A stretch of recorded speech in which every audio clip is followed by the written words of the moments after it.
Jalisco, la encrucijada del turismo. Parte 1. ¿De verdad los turistas van primero?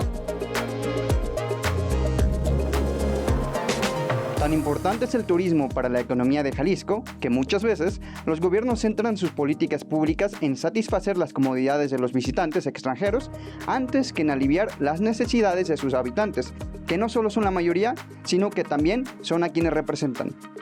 A este comportamiento se suma la iniciativa privada o el empresariado, que regularmente acomoda su actividad comercial a la masificación turística, olvidándose de la identidad propia del pueblo o barrio en donde está instalado. Esa es la primera encrucijada en la que se encuentra el turismo de nuestro estado, la turistificación. Antes que nada, hay que admitir que la zona metropolitana de Guadalajara es clave para el turismo de la entidad. En 2019, año previo a la pandemia, la capital reportó un Producto Interno Bruto turístico superior a los 27.800 millones de pesos, lo que no solo es una cifra altísima, pues equivale al 87% de lo que costó la línea 3 del tren ligero, sino que se trata de una cuarta parte de los ingresos de todo Jalisco por actividades turísticas. De esta forma, Guadalajara se coloca como el segundo municipio más importante para el turismo en la entidad, siendo superado solo por Puerto Vallarta.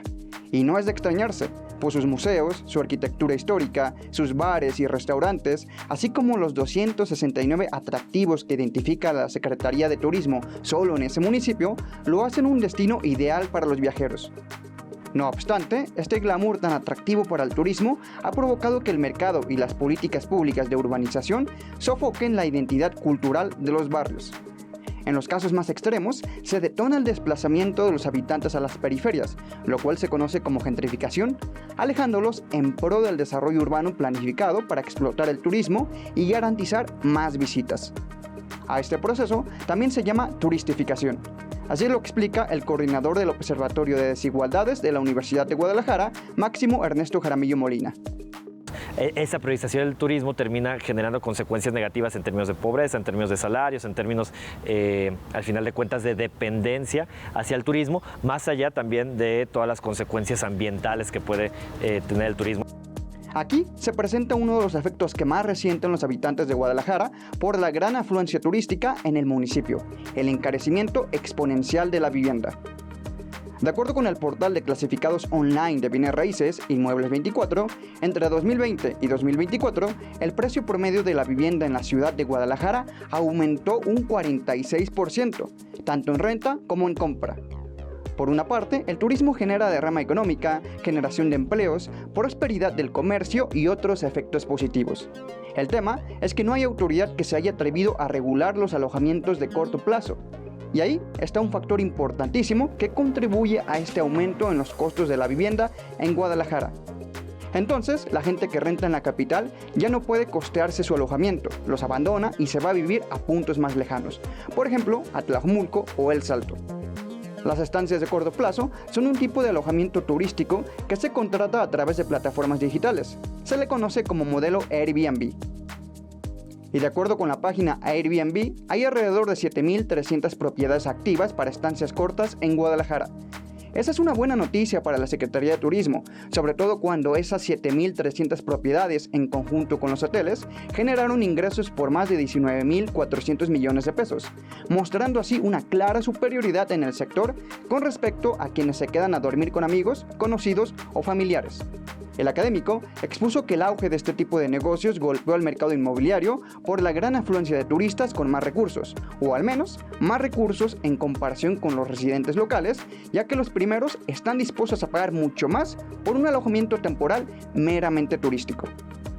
Más bien lo que sucede es que grandes capitales invierten, incluso hay desarrollos inmobiliarios nuevos que hacen, que construyen viviendas que más que viviendas, digamos, de largo plazo están diseñadas y articuladas para funcionar como estancias de corto plazo, ¿no? Y eso, al final de cuentas, termina siendo distorsiones en el mercado que como consecuencia tienen que incremente el alquiler para las personas que ya habitan estas ciudades.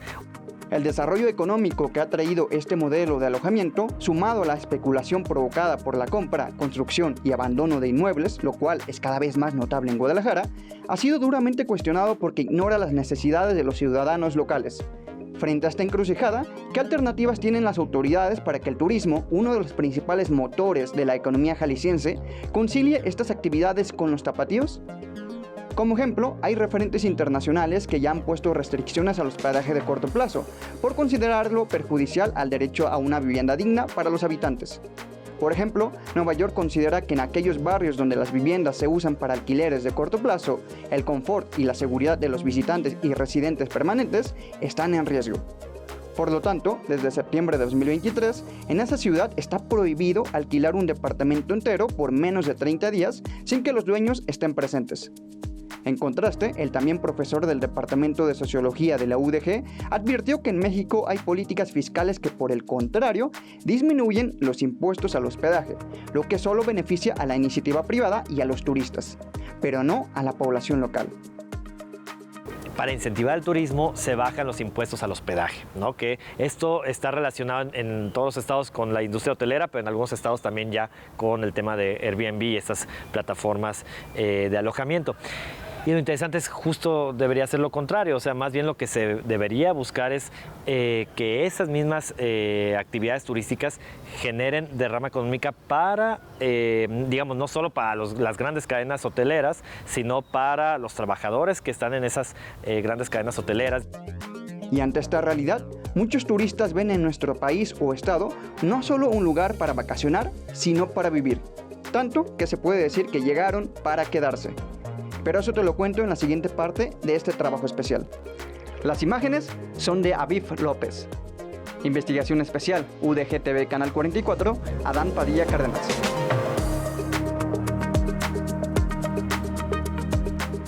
Jalisco, la encrucijada del turismo.